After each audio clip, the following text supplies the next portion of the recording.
समस्त श्रद्धे सुधीजनों को सादर नमो नारायणाय। अखंड हरिनाम संकीर्तन के परम पवित्र भाव के साथ इस समय हम मध्य प्रदेश के पावन पवित्र जनपद मंडला के इस नर्मदा जी के पावन पवित्र चरण सन्निधि में हैं और आज हमारे यात्रा के 390 दिवस हो गए और इस समय हम लोग लगभग 8,400 किलोमीटर की यात्रा पूरी करके मंडला में है। थोड़ा सा शारीरिक अस्वस्थता है और शरीर अस्वस्थता के साथ साथ कुछ दिन विश्राम हमने यहाँ परम पूज्यपाद श्री स्वामी शारदात्मानंद महाराज जी के इस परम पवित्र रामकृष्ण सेवा आश्रम में किया। और यहाँ विश्राम करते करते कुछ मन में ऐसी चर्चाएं जब देखते हैं कभी कभी, वैसे तो इस विषय में ज़्यादा बोलना उचित नहीं लगता, फिर भी आज एक अंतर मन की भाव अपनों से करते हैं, क्योंकि यह भारतवर्ष लगभग सनातनियों का है और यहाँ पर पूरे भारत में जहाँ चारों तरफ हम सब हैं तो सभी सनातनी ही हैं। एक दूसरे के प्रति हम जो है कटाक्ष करते हैं, किसी भी प्रकार का विरोधाभास भाव करते हैं, तो ऐसा लगता है कि हम अपने ऊपर ही किसी भी प्रकार का दोषारोपण कर रहे हैं। छिद्र अन्वेषण करना या किसी प्रकार का दोषारोपण करना, ऐसा लगता है कि हम अपने ऊपर अपने ही द्वारा अपने को ही गाली दे रहे हैं। आप लोग अन्यथा न लीजिएगा इसको। अभी परम पूज्यपाद ज्योतिष पीठाधीश्वर महाराज श्री के प्रति जगत गुरु शंकराचार्य महाराज श्री अभिमुक्तेश्वरानंद महाराज श्री के प्रति जो भाव अभी सबका आ रहा है, जैसे परम पूज्य स्वामी रामदेव जी महाराज या हमारे बागेश्वर धाम के धीरेन्द्र कृष्ण शास्त्री जी या अन्य कोई, आप लोग सनातन की रक्षा के लिए लगे हो ऐसा तो कहीं लगता नहीं है। आप लोग अन्यथा मत लीजिएगा। पूज्यपाद महाराज श्री की अभिव्यक्ति को सामान्य सा पढ़ा लिखा व्यक्ति भी समझ सकता है कि केवल गौ रक्षा के लिए स्वामी जी ने कहा कि 370 के मध्य में जो रणवीर संहिता का जो गौ रक्षा का वो था उसको आप लागू कर दीजिए। महाराज श्री ने कहा कि 370 हट जाए कोई दिक्कत नहीं, उसमें तो हमारे लाभ है। भारत की अखंडता अक्षुण्णता के लिए ही तो पूज्य हमारे श्रीमद् आद्य जगत गुरु शंकराचार्य भगवान ने चारों तरफ से ये अपना शंकर डिंडिम करके चारों तरफ से शंकर दिग्विजय करते हुए चारों तरफ अपने इस परम पवित्र उसका स्थापित किया था। और अभी जाके हम जो है सामान्य से अर्थ में एक सनातनी होकर एक काषाय वस्त्रधारी और विरक्त भाव से रहने वाले संतों के ऊपर जो कटाक्ष करते हैं, मुझे नहीं लगता कि हम सब जो है सनातन की रक्षा के लिए गंभीर हैं। आज मुझे लगता है कि देखिए, मैं 25 अक्टूबर 2023 को यहाँ से अपने क्या कहते कि हरिद्वार से दिव्य भाव से संकीर्तन के माध्यम से चलते चलते आज 8,400 किलोमीटर तक मैं चल चुका हूँ। और इस 400 किलोमीटर तक चलने के बाद में कोई भी सनातनी जिसको अगर सनातन की वास्तविक पीड़ा होती या वास्तविक बोध होता, तो मैं तो चारों तरफ से निकला हुआ हूँ। मुझे तो ऐसा कोई सनातनी नहीं दिखा जो भगवान के प्रति समर्पित हो, अपने सार्थक मनुष्य जीवन के प्रति समर्पित हो। अब ऐसे भाव आते हैं कभी कभी कि विद्वानों का कोई कदर नहीं। अब बड़े बड़े मंच हैं और हमारे बड़े बड़े विद्वान संस्कृतनिष्ठ विद्वत वरेण्यों का कहीं से किसी प्रकार का सम्मान मैं नहीं देखता हूँ। आजकल चारों तरफ से केवल औपचारिकता ही निभाई जा रही हैं। अभी आप लोग अन्यथा न लीजिएगा, ये बात बहुत डंके की चोट से कहता हूँ कि हमारे मध्य प्रदेश के बड़े लब्ध प्रतिष्ठ विद्वान हुए उज्जैन में परम श्रद्धेय ब्रह्मनिष्ठ ब्रह्मसंस्थ पंडित पद्म विभूषण सूर्य नारायण व्यास जी, जिनके द्वारा 55-60 वर्ष पहले कालिदास संस्कृत अकादमी का मतलब संस्थापन किया गया। और वहाँ पर हमारे भारत के लब्ध प्रतिष्ठित विद्वानों को बुलाया जाता है। वहाँ दिव्य दिव्य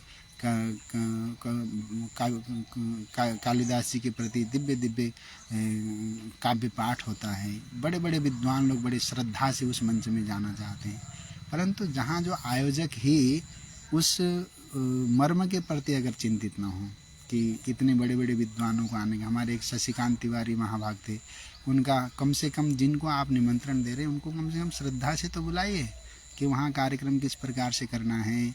उनको जिनको बुला रहे हैं उनके प्रति आपकी श्रद्धा क्या है, निष्ठा क्या है, इस प्रकार का भाव। अब केवल 160 किलोमीटर चलने वाले जो है धर्म की रक्षा करने वाले हो गए, जो 8,000-9,000 किलोमीटर चलने वाले हैं, जो 9 लाख किलोमीटर अब तक चले हैं पूज्यपाद श्री स्वामी चैतन्य बाबा जी महाराज गिरिराज जी में हरिनाम संकीर्तन के साथ, उनके पास कोई जाके राजी नहीं। जो सनातन के परम पवित्र भाव में कीर्ति पताका लहराने वाले हैं, जैसे काशी में बड़े बड़े विद्वत वरेण्य हैं, पूज्यपाद हमारे सदगुरुदेव भगवान श्री सुधांशु शेखर शास्त्री जी महाभाग, ऐसे दिव्य मनुष्य जो बिल्कुल धर्म के लिए अपने जीवन को जीने वाले हैं, जिनसे सनातन की परम पवित्र कीर्ति पताका का संरक्षण होता है, उनका केवल कहीं से कुछ नहीं। आज हम सनातनी ऐसे हो गए हैं, भक्ति का, ज्ञान का और किसी प्रकार से सनातन का प्रदर्शन चाहते हैं, और वो प्रदर्शन कब तक चलेगा भगवान जाने। ये भी शायद भगवान की कोई लीला होगी। मैं तो आज इतना ही कहने के लिए आप सबके समक्ष आया हूँ कि कृपा करके एक सनातनी दूसरे सनातनियों को गाली देना बंद कीजिए। एक सनातनी सनातन के शास्त्र सम्मत, विधि सम्मत उस दिव्य शास्त्र के द्वारा निर्दिष्ट उस अपने विधि सम्मत कर्तव्यों का अनुशीलन करते हुए सनातन वैदिक धर्म के संरक्षण के लिए आगे आई है। क्या कर्तव्य है, क्या कर्तव्य का बोध है, ये हमको बोध होना चाहिए। केवल अब हम देखते हैं कि वहाँ रामदेव जी इतने योग के लिए अच्छा काम किया, हम मानते हैं, वंदन करते हैं आपके, परंतु आप सनातन के बहुत सारी बातें ऐसी हैं कि अब बोलना नहीं चाहिए। आप सनातन की रक्षा के लिए, स्वार्थ के लिए तो कहीं भी चले जाते हैं, परंतु जब आप पतंजलि में जाते हैं तो एक कोई शालिग्राम का पूजन करने वाले को आप शालिग्राम तक मंदिर में रखने नहीं देते हैं। ये कितना दुर्भाग्य है। वहाँ आप केवल कहते हैं कि हमारा आर्य समाज का ये, और देखिए हम दयानंद जी का सम्मान करते हैं, ऐसा नहीं कि जो भी जिस प्रकार से धर्म का कहीं से संरक्षण हुआ हो, संवर्धन हो, उसका हृदय से साधुवाद है, परंतु आप स्वार्थ को अनुशीलन, स्वार्थ के लिए अगर सनातन का अगर दोहन करेंगे तो ये सनातन का दुर्भाग्य है। अगर मैं हूँ या अन्य कोई भी सनातनी केवल अपने स्वार्थ के लिए सनातन का दोहन करता है तो ये सनातन के भविष्य उतना उच्चतम नहीं माना जाएगा। और समस्त सनातन वैदिक परंपरा के समस्त सुधी वृंदों को मैं यही प्रार्थना करता हूँ, सनातन की रक्षा के लिए लगिए, राजनीतिक रक्षा के लिए नहीं, राजनीतिक पक्ष पोषण के लिए नहीं। राजनीतिक पक्ष पोषण वाले व्यक्ति के मुंह में गुटखा होता है और रात को शराब होता है और साथ में उन्हें के अनेक प्रकार के व्यभिचार होते हैं, और वो सनातन की रक्षा के लिए आगे आ जाएं, जिनके पास शास्त्र न हो, व्यभिचार हो, वो कभी भी सनातन की रक्षा नहीं कर सकते हैं। और जब तक सनातन वैदिक परंपरा के लोग एक सूत्र में नहीं बनेंगे तब तक इसका कुछ होने वाला नहीं है। आज मुझे थोड़ा सा दुख हुआ कि मैंने पूज्यपाद स्वामी अभिव्यक्तेश्वरानंद महाराज श्री का वक्तव्य भी सुना, और वो बिल्कुल ये नहीं कह रहे कि 370 हटाना चाहिए, बिल्कुल नहीं कह रहे, केवल गौ रक्षा के लिए। देखिए हम लोग गौ, गंगा, गीता, गायत्री के लिए समर्पित हैं, और सनातन का मूल स्तंभ मेरुदंड ही यही है, और इनकी रक्षा के लिए कोई चर्चा करता है तो हमारे लिए वंदनीय है सदैव। अब यहाँ पर किसी प्रकार की राजनीतिक वो न होकर साथ में रहना चाहिए, साथ में होना चाहिए।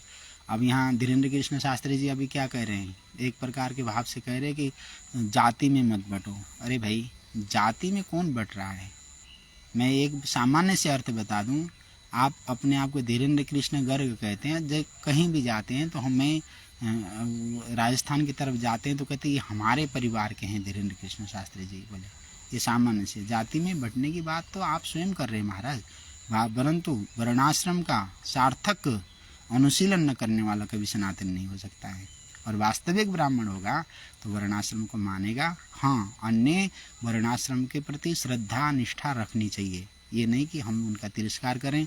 मेरे साथ 3 दिन से जो है मैं स्पर्श नहीं करता हूँ कि भोरम देव से एक कुत्ता जिसका एक पैर टूटा हुआ है, वो मेरे साथ 90 किलोमीटर पैदल चल के आ गया। अब मैं उसका स्पर्श नहीं करता हूँ तो मैं तो सनातनी हूँ, मुझे तो दया करनी पड़ेगी, उसको भोजन देना पड़ेगा, साथ चलना पड़ेगा। वो चल रहा है, रात को भी मेरे साथ चलता है, इसका मतलब वो मेरे साथ आया तो मैं उसके साथ चिपक नहीं सकता महाराज, उसका स्पर्श नहीं कर सकता, मैं भोजन दे सकता हूँ। शास्त्र सम्मत दया करना हमारा परम कर्तव्य है। और वर्णाश्रम और जाति में बटो नहीं, हिंदू एक हो जाओ। तो अभी क्या इस हिंदुत्व की एकता में वर्णाश्रम कहाँ विरोध है महाराज? वर्णाश्रम कहाँ बाधक है? वर्णाश्रम कभी बाधक नहीं बना। वर्णाश्रम तो एक सूत्र में बंधने वाला परम पवित्र कार्य है। सनातन की रक्षा ही वर्णाश्रम के द्वारा ही होगी। और वर्णाश्रम के परम पवित्र भाव का विरोध करके आप कहीं किसी प्रकार से वो नहीं कर सकते हैं। और भोजन करते समय आप गुरु जी को प्रणाम करते हो, मंदिर में खड़े खड़े भगवान के सामने इस भगवान को प्रणाम करते हो, गुरु अन्य इतर बड़े लोगों को प्रणाम करते हैं।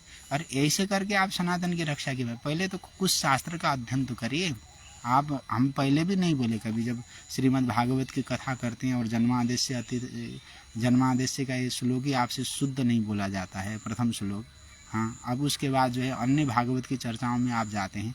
शास्त्र को तो पहले अध्ययन करना पड़ेगा और विशुद्ध रूप से षडंग वेद का अध्ययन होने के बाद आप विशुद्ध रूप से शास्त्र का भी, उसके बाद गुरु आज्ञा से ही आप जो है उसका विशुद्ध भाव से वो होना चाहिए। पहले श्रवण पवित्र हो तभी तो वाणी पवित्र होगी। अब श्रवण किया नहीं और वाणी को इधर उधर चलाना शुरू कर दिए। और हम कभी कभी ऐसे चिंतन में आ जाते हैं कि किसी प्रकार से कभी कभी मन में बड़ा दुख होता है कि हम लोग किधर जा रहे हैं, किस प्रकार के रूप में जा रहे हैं। हम लोग सनातनी हैं, हमको किस प्रकार के दिव्य भाव में जाना चाहिए। इसलिए हमें सहज भाव में किसी भी सनातनी का, कोई भी सनातनी कहीं से किसी भी प्रकार से विरोध ना करे, एक दूसरे में बंधिए और विशुद्ध शास्त्र सम्मत वचनों का भाव रखिए। अब देवहू शांति मंत्र को देवहू क्रांति करना चाहते हैं, बताइए, इनको कुछ का अर्थ बोध नहीं, कुछ नहीं, एक प्रकार से चले गए आने के लिए। तो कभी कभी शास्त्र का वो हमारे एक स्वामी जी हैं विद्याभास्कर महाराज जी, परम पूज्य स्वामी जी, वो कहते हैं ये शास्त्रों की सब यात्रा निकालने वाले हैं। वास्तव में सनातन की 370 योगेश शास्त्री जी 370 लागू होना चाहिए और उसके बाद गौरक्षण भी होना आवश्यक। यही बात तो स्वामी जी की है। स्वामी जी ने ये थोड़ी कहा कि 370 जो है कि एक प्रकार से वो करके उसको हटाकर गौरक्षा की जो पहले था, ये कभी नहीं कहा स्वामी जी ने। आप उस वक्तव्य को बार बार सुनिए, आप बड़े विद्युत मूर्ति हैं, मैं आपको सुनता हूँ, बड़ा अच्छा लगता है। और वास्तव में स्वामी जी ने भी यही कहा है। मैंने स्वामी जी को 3-4 बार सुना तब मुझे यार। और कल जब बागेश्वर वाले धीरेन्द्र कृष्ण शास्त्री जी और रामदेव जी पूज्यपाद महाराज जी को ऐसे गालियां दे रहे थे जैसे वो सनातन से कहीं दूर के हैं और ये सबसे बड़े ठेकेदार रामदेव जी हैं सनातन के। ऐसा मैं इसलिए नहीं विरोध करना हो कि रामदेव जी का योगदान नहीं, बिल्कुल योगदान है। उन्होंने योग के प्रति अच्छा काम किया होगा, उनके जो अच्छे, उसके लिए मैं भी उनको साधुवाद देता हूँ। परंतु बिल्कुल सनातन के प्रति यदि आप उंगली उठाएंगे तो ये स्वीकार्य नहीं होगा। और हम कभी बोलते नहीं, क्योंकि हमारा ये विषय नहीं। हम 24 घंटे भजन कीर्तन में लगना चाहते हैं, हम चाहते भगवान सबको सद्बुद्धि दे, ऐसा चाहते हैं। परंतु जब कभी हमारे ही शीर्षस्थ पुरुषों को, जैसे पूज्यपाद महाराज श्री के प्रति, पुरी पीठाधीश्वर महाराज श्री के प्रति, या द्वारिका शारदा पीठाधीश्वर महाराज जी के प्रति, श्रृंगेरी पीठाधीश्वर महाराज श्री के प्रति, या कांची कामकोटि पीठाधीश्वर महाराज श्री के प्रति, अन्य संन्यास्त परंपरा के जितने भी हमारे आचार्यगण हैं, उनके प्रति कभी कटाक्ष आपका होगा, जो वास्तव में संन्यास्त परंपरा को वास्तविक रूप से जीने वाले हैं, उनके प्रति कटाक्ष होगा तो हम सुनेंगे नहीं। क्यों? वो सुनना भी पाप है। वो तो हमारे लिए भगवत स्वरूप हैं और हमारा मेन आराध्य मंदिर के वो देवता हैं महाराज। और हम कैसे विरोध सहन कर सकते हैं? और कभी हम तो आज तक कभी किसी के विषय में बोले नहीं कि बोलना उचित है ही नहीं। परंतु अभी भी हम यही चाहते हैं कि किसी भी प्रकार से गौरक्षा हो, गौ की अब जहाँ पे गौशाला हैं, मैं तो पूरा भारत में घूम के आ रहा हूँ, कैसी कैसी स्थिति है। जहाँ पे गौशाला हैं, जहाँ दूध नहीं देती हैं, वहाँ पे बिल्कुल भाव से गौशाला के बाहर 150 गौ माता ऐसी पड़ी हैं जिनको गौशाला भी रखना नहीं चाहता है। ऐसी गौशाला हैं भारत में। और गौशाला बनी थी क्यों? अब हम थोड़ी सी बात आपको कह दें कि प्रत्येक हिंदू के घर में एक एक गौ माता बंधी हो, ऐसी सेवा हो कि उसको वास्तव में जैसे दिलीप ने नंदिनी की सेवा की थी, ऐसी सेवा प्रत्येक सनातनी करे। ऐसा तो संभव नहीं है, आजकल सब परिवर्तनशील हो गए हैं। अब जब गौशाला में भी अब ऐसी गौशालाएं बन गई कि जहाँ दूध लेना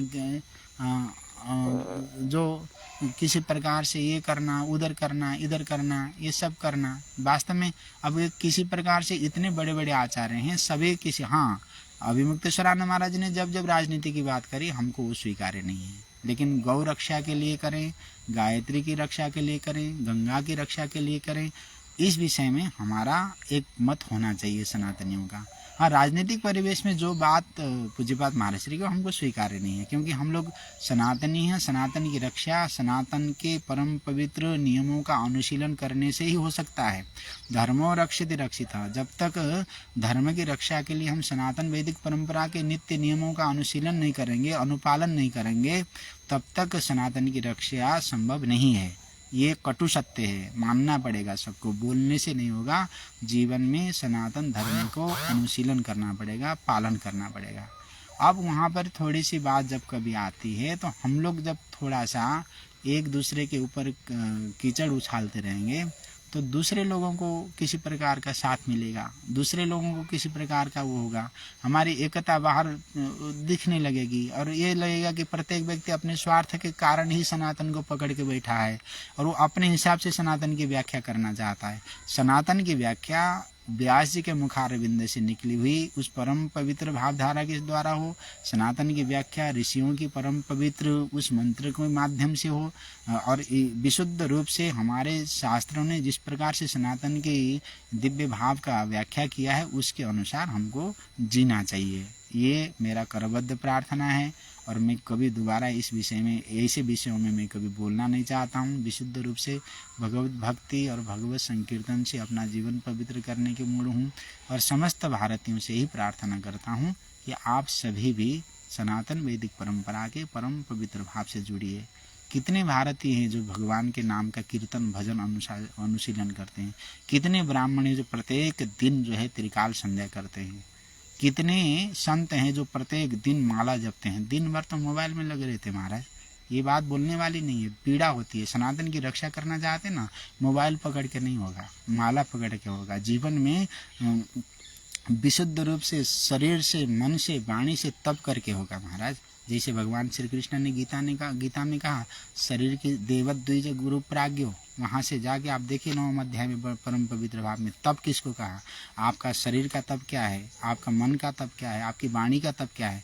ऐसे सनातन के शास्त्रों के द्वारा बताए गए निर्दिष्ट उन कर्तव्यों का पालन करते ही सनातन की रक्षा हो सकती है।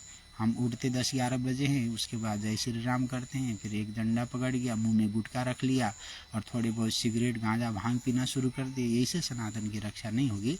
सनातन की रक्षा करना है तो विशुद्ध रूप से शास्त्रों का अनुशीलन हमारे जीवन में होना चाहिए। और मैं पुनः भारत के संपूर्ण सनातन वैदिक धर्मावलंबी सुधीजनों से करबद्ध प्रार्थना करता हूँ कि आप सभी यदि भारत से प्रेम करते हैं, भारतीय संस्कृति से प्रेम करते हैं और तो शास्त्रों के द्वारा निर्दिष्ट सनातन वैदिक परंपरा के दिव्य कर्तव्यों का अनुशीलन कीजिए। यही कामना मैं आप सबसे करता हूँ और मेरी बात का आप लोग अन्यथा न लें। मैं किसी के पक्ष में नहीं बोल रहा हूँ। विशुद्ध गौ गंगा गायत्री के परम पवित्र भाव के द्वारा भारत की संस्कृति के संरक्षण के लिए हम आप सब आगे आएँ। इसी कामना के साथ पुनः आप सबको वंदन। सादर नमो नारायणाय। मात श्री नर्मदे हर। अभी हमारी यात्रा जो है नर्मदा तट में पहुंच चुकी है। अब यहाँ से थोड़ा शारीरिक अस्वस्थता है तो आओ, इस समय थोड़ा मेरे से संकीर्तन भी कम हो रहा है। तो मेरे जो साथ में हैं मेरे पूज्य स्वामी मलुकदास जी और ब्रिज भाई आदि ये संकीर्तन में हैं और इस समय ज़्यादा संवाद में भी नहीं आ पा रहा हूँ। तो आप सभी से ही प्रार्थना करता हूँ कि आप सब विशुद्ध भाव से जुड़िए और शास्त्रों के द्वारा अनुशीलन धर्मों का कर्तव्यों का पालन करते हुए सनातन की रक्षा के लिए वर्णाश्रम धर्म का भी विशुद्ध भाव से पालन होना चाहिए। ऐसा नहीं कि वर्णाश्रम धर्म का विरोध करके अब एक ही जाति एक ही धर्म इससे धर्म की रक्षा नहीं होगी, उसको स्वीकार सनातन धर्म कर ही नहीं सकता। या तो नया कोई सनातन वैदिक परंपरा बनाना है तो अलग बात है, नहीं तो ये सब राजनीतिक प्रोपेगेंडा छोड़ के भारत की जो वास्तविक परिचय है उसके प्रति हम आप सबको सहज भाव में लगना चाहिए। इसी कामना के साथ विद्वानों का सम्मान हो, जहाँ कहीं विद्वानों को हम आप बुलाते हैं तो वहाँ विशुद्ध रूप से उनका सम्मान होना चाहिए, और सम्मान ऐसा हो कि इस विद्वानों को वहाँ आने का मन बार बार करे, ऐसा होना चाहिए। मैं सच में बड़ा उस समय ऐसे ऐसे बड़े बड़े प्रतिष्ठान हैं जहाँ से कि कवियों की उस काव्य कुशलता के प्रति तो प्रभावित होते हैं, और जब वहाँ बुलाने की बात आती है तो उनको बिल्कुल 2 पैसे की मतलब इज्जत या सम्मान नहीं देते हैं। ऐसी विद्वता के प्रति मोहित होकर क्या करेंगे? उनके प्रति विशुद्ध भाव से जो है आपका सम्मान होना चाहिए। विद्वानों का कदर करिए, तपस्वियों का कदर करिए, भारत के प्रति श्रद्धा रखिए, भारतीय तापस वृंदों के प्रति श्रद्धा रखिए, भारत के प्रत्येक मिट्टी के कण के प्रति श्रद्धा रखिए, सच्चे भारतीय बन जाइए। बस इतना बनते ही भारत की अखंडता, अक्षुण्णता और सनातन वैदिक परंपरा के दिव्य भाग का रक्षा हो जाएगा। और कुछ करने की आवश्यकता नहीं है। यहाँ ज़्यादा बोलने की आवश्यकता भी नहीं है, ज़्यादा कुछ करने की आवश्यकता भी नहीं है। बस हम सनातन वैदिक परंपरा के दिव्य नियमों का अनुशीलन करने लग जाएं तो बस इतना ही है। शास्त्र अध्ययन होना चाहिए, स्वाध्याय के प्रति प्रमाद न होना चाहिए। हमारे योगेश शास्त्री जी हरिद्वार से इतना अद्भुत लगता है उनका, कभी गीता के प्रति, कभी अन्य शास्त्रों के प्रति थोड़ा थोड़ा भी हो, बड़ा सुंदर उनकी अभिव्यक्ति आती है, बड़ा अच्छा लगता है। और ऐसे अन्य अन्य भी हैं जो विशुद्ध शास्त्र परंपरा से भी बाहर नहीं जाते हैं। तो शास्त्र निष्ठ हों और धर्मनिष्ठ हों, और ऐसा दिव्य भाव हमारा बना रहे। और इसी कामना के साथ मैं यही कामना करता हूँ कि भारत के प्रत्येक भारतीयों का सम्मान करने वाला ही सच्चा भारतीय है। और यहाँ हमारे किसी भी प्रकार के सनातन वैदिक परंपरा के सुधी वृंदों के प्रति कोई कटाक्ष किसी प्रकार का न करें, क्योंकि दोष अपने भीतर हैं तो वही बाहर प्रकट होते हैं। दोष दर्शन, दोष वर्णन और दोष श्रवण और दोष चिंतन, ये सब धर्म के विरुद्ध हैं, ये अधर्म हैं। और इसलिए हम सबको इन सब से बचना चाहिए। और हाँ, शशिकांत जी सादर नमो नारायण। अभी स्वास्थ्य प्रतिकूल है, अनुकूल नहीं है, मुस्कुरा रहा हूँ, प्रसन्न चित्त हूँ। बाकी मेरे लगभग 20 दिन से रक्तस्राव हो रहा है, और मैं इस समय भगवान के ऊपर बड़ा प्रसन्न चित्त भाव से चल रहा हूँ। और कल मैं शायद हो सकता है यहाँ से जबलपुर की ओर प्रस्थान कर जाऊँगा। और यहाँ रुक के मुझे ज़्यादा शारीरिक अस्वस्थता का वो भी है, और थोड़ा सा जबलपुर जाऊंगा तो कुछ अच्छे चिकित्सक से थोड़ा परामर्श लेके, क्योंकि वाहन आदि का तो मेरे साथ कोई प्रयोजन न होने के कारण कहीं ऐसी जगह रुकूंगा जहाँ से मैं पैदल जा सकूं डॉक्टर के पास। ऐसा वो करके मैं कल जो है जबलपुर जाऊंगा। यहाँ से 105 किलोमीटर है, मैं हो सकता है 3 या 4 दिन में जबलपुर पहुँच जाऊँगा कल। तो अभी ऐसा चल रहा है, और आप सबके दिव्य भाग को वंदन। और मेरी यही प्रार्थना अंतिम यही है कि हम किसी भी प्रकार से किसी को किसी भी प्रकार का दोषारोपण न करें।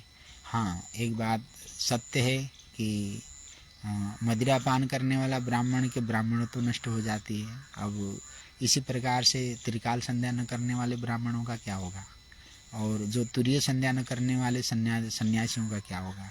ये थोड़ा चिंतनीय विषय है। तो सन्यासियों को भी अपने नियमों का पालन करना चाहिए विशुद्ध रूप से।